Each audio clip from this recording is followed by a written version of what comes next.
In today's video tutorial, we will be looking at how to archive a repository in GitHub. Let's begin by going to the repository panel to the left-hand side of our GitHub dashboard and clicking on the repository that we want to archive. Then click on the Settings tab. Scroll down to the bottom of the page, to the section named Danger Zone. Then click the Archive this repository button. Now the prompt is informing us that if we go ahead, then the repository will become read-only, and that we should consider updating any repository settings, closing all open pull requests, closing all open issues, and making a note in the README file that the repo is archived. Now to go ahead with the archive, we need to copy the text it is asking us to type. Then we want to paste that in the text field.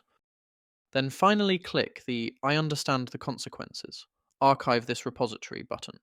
Then there we have our archived repository. If you have any questions about this, then please leave a comment below and I will get back to you as soon as I can.